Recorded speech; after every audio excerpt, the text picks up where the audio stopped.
എല്ലാവർക്കും പുതിയൊരു വീഡിയോയിലേക്ക് സ്വാഗതം. ഏത്തപ്പഴം കൊണ്ട് തയ്യാറാക്കിയെടുക്കാവുന്ന റെസിപ്പിയാണ് ഇന്ന് തയ്യാറാക്കാൻ പോകുന്നത്. വളരെ കുറഞ്ഞ ചേരുവകൾ കൊണ്ട് തന്നെ പെട്ടെന്ന് തയ്യാറാക്കിയെടുക്കാവുന്ന ഈ റെസിപ്പി തയ്യാറാക്കുന്നത് എങ്ങനെയെന്ന് നോക്കാം. ഈ റെസിപ്പി തയ്യാറാക്കുന്നതിനായിട്ട് ഒരു പാൻ വെച്ച് പാൻ ചൂടായി വരുമ്പോൾ അതിലേക്ക് 2 കപ്പ് വെള്ളം ഒഴിച്ചു കൊടുത്ത് ഈ വെള്ളം ഒന്ന് തിളച്ച് വരണം. ഈ വെള്ളം തിളച്ച് കഴിയുമ്പോൾ ചേർക്കുന്നതിനായിട്ട് 2 വലിയ ഏത്തപ്പഴമാണ് എടുത്തിട്ടുള്ളത്. ഈ ഏത്തപ്പഴം ചെറുതായിട്ട് അരിഞ്ഞ് വെള്ളം തിളച്ച് കഴിയുമ്പോൾ ഈ വെള്ളത്തിലേക്ക് ചേർത്ത് കൊടുക്കണം. ഏത്തപ്പഴം ചേർത്ത് കൊടുത്ത് ഒന്ന് തിളച്ച് വന്നതിന് ശേഷം 2 പിഞ്ച് ഉപ്പാണ് ഇതിലേക്ക് ചേർത്ത് കൊടുക്കേണ്ടത്.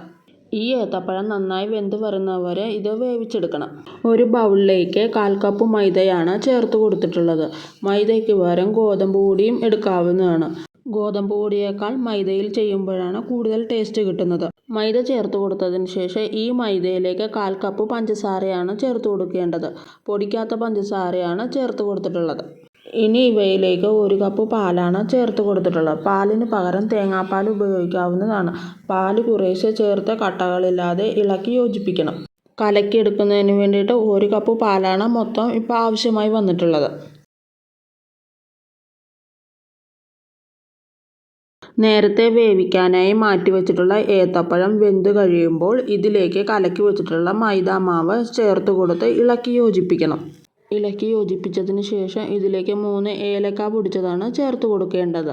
ഏലക്ക പൊടിച്ചതും ചേർത്ത് കൊടുത്തതിന് ശേഷം നന്നായി ഇളക്കി യോജിപ്പിക്കണം.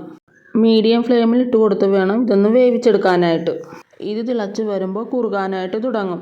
ഇതിലേക്ക് 1/2 കപ്പ് പാൽ കൂടി ചേർത്ത് കൊടുത്ത് ഒന്ന് ലൂസാക്കി എടുക്കണം. വീണ്ടും പാല് ചേർത്ത് കൊടുത്ത് നന്നായി ഇളക്കി യോജിപ്പിക്കണം. കൈവിടാതെ ഇളക്കി യോജിപ്പിച്ചതിന് ശേഷം ഇതിലേക്ക് 1 ടേബിൾ സ്പൂൺ നെയ്യാണ് ചേർത്ത് കൊടുക്കേണ്ടത്. നെയ്യ് ചേർത്ത് കൊടുത്ത് നന്നായി ഇളക്കി യോജിപ്പിക്കണം.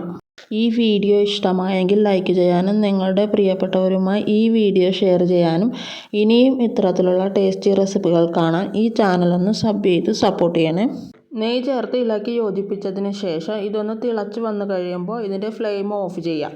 വളരെ കുറച്ച് സാധനങ്ങൾ കൊണ്ട് തന്നെ പെട്ടെന്ന് തയ്യാറാക്കിയെടുക്കാവുന്ന ഏത്തക്ക കളി തയ്യാറായിട്ടുണ്ട്. ഈ വീഡിയോ ഇഷ്ടമായെന്ന് വിചാരിക്കുന്നു. അടുത്തൊരു വീഡിയോയുമായി വീണ്ടും കാണാം.